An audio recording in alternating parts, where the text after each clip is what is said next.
Assalamu alaikum wa rahmatullahi wa barakatuh. Welcome everyone in today's class. Our textbook is Weekend 2, and today, inshallah, we will cover Unit 2, My Things Words, on page 14. This lesson will be presented by me, teacher Mazen Harbi, and the sign language by Mr. Fawaz Al-Agil. So let's begin.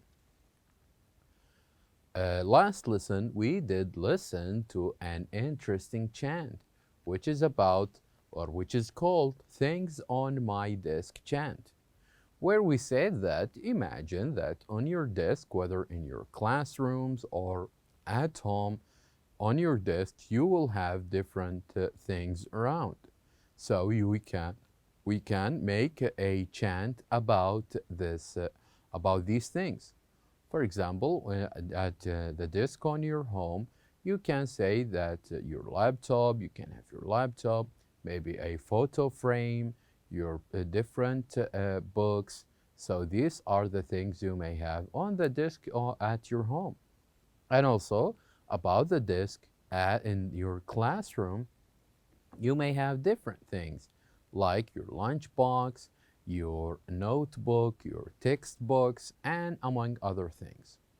So let's listen to this chant that talks about exactly the same things, which is things on your desk.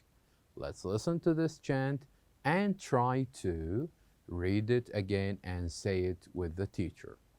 So, things on my desk: pens and pencils, pens and pencils, paper and glue, paper and glue.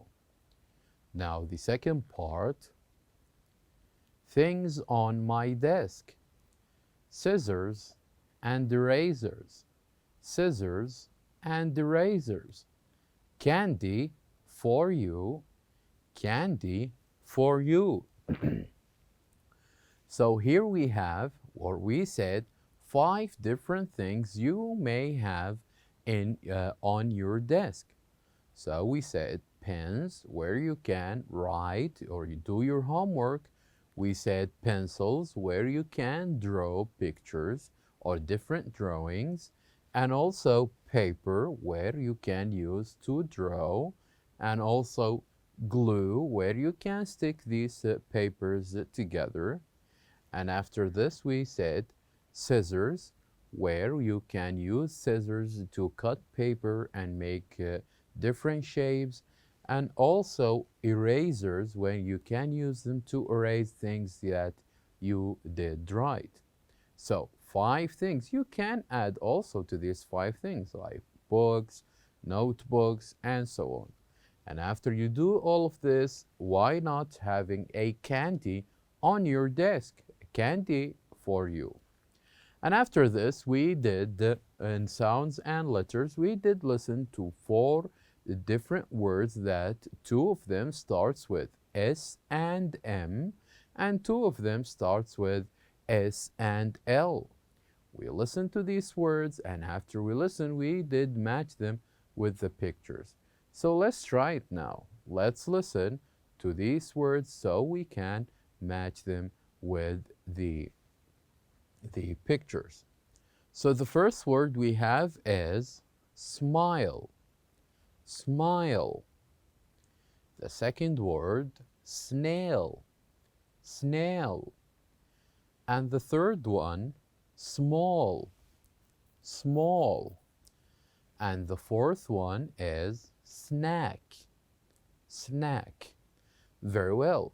So here you go. These are the 4 words. We have smile, snail, small, and snack. So what we need to do now, we did listen, we did say, and now we need to match. We need to match these pictures with these words. So you have already one already solved in your books, which is small. So here we go and match the small or the picture with the word. Why we choose this? Because as you can see on his finger, there is a beautiful and small butterfly, as we can see here. Now, let's move on to the other picture. What do you think? Have a look at this yellow face and tell me. If you have a look at this face, what you can tell? Well, we can tell that this face represents happiness, that if someone is happy, he can smile. Then here we can choose or match we can match this picture with smile. So we match it here with the word smile. Now let's have the other picture, which is a sandwich. So a sandwich, usually we eat a sandwich or a piece of an apple or an orange between meals, between dinner and lunch. So what do we call this type of meals? We call them snack. Snack, which is something you usually eat between meals. So here you go. We match this picture with the word snack. So this will leave us with the last word and the last picture. So now I'm very sure you can tell what is this. This is a snail. This is a snail. So now we can go to this snail and match this picture with this word. So we match this picture with this word. So here you go. We did listen to all of these 4 words, and also we did say them again, and also we did match them. We did match them with each picture with its word. Will leave us with the last part, which is write the missing letters. So just have a look at these 2 words. So here we have a word that ends with A-I-L and the other word that ends with A-double-L. So these words are from the same words or the 4 words that we already did listen to, say, and matched as well. So what do you think the first word is? It is, of course, snails. Snails. Snails, and what can we tell about snails? Well, we can say about snails that they are small and quiet. We can tell about snails that they are small and quiet. And also we had the last lesson is the following exercise, which is borrowing things relay. Ask to borrow things. We said that if you want in your classroom to borrow something from someone, your classmate, it is important that you know what to say if you want to borrow it. So what should you say if you want to borrow it? You should start with can I? For example, if you need a pen, you can ask your classmate, can I use your pen? Or a piece of paper, you can ask your classmate, can I use or can I have a piece of paper? Can I? This is the key word if you want to ask someone to borrow something. Can I use your pen? Can I see your book? Can I have a paper? Can I have your pencil? So can I is very important. As we can see here in this example, when the boy asked his classmate, can I use your scissors? And what's most importantly here is what to say when someone asks to take or use or borrow from you. Only one important phrase, which is here you go. So if someone says, can I take or use your scissors? You would say, here you go. Can I use your paper? I can say, here you go. Can I use your pen? Well, here you go. So it is important that we say this phrase, here you go, when we giving it to people. Also, the other question we can see on our book, which is, can I use your eraser? Can I use your eraser? It's very important that we start with can I, with any of the supplies that we use in our classroom. Can I use your pen? Can I use your pencil? Can I use your eraser? Can I use your glue? So, and what we said, the most importantly here is that when we giving something to people who are borrowing, we should say, here you go. Here you go, this is the paper. Here you go, this is the pen. Here you go, this is the eraser. And here you go, this is the pencil. We must say, here you go, to be polite when we give people who are asking to borrow things. To say, here you go, and also to start the question with, can I, if we want to borrow. Now, let's get to know our objectives in today's lesson. At the end of this lesson, we hope that you will be able to follow the teacher and play the copycat game, and also to ask what's this or what are these. So now I would like you to open your books on page 14. I'd like you please to open your books on page 14. Now on page 14, as you can see, what we're going to do here is that we're going to listen, point, and say. So here we're going to learn about two important questions. The first question is, what is this? Or, what's this? Say after me, please. What's this? What's this? So we usually use what's this if we are asking about one thing. One thing. So maybe we are asking about one pencil or one pen or one screen. What's this? This is the question we ask if we are asking about one thing. And how we can give an answer to this type of question? We can give an answer by saying it's. It's. So for example, what's this? It's a screen. What's this?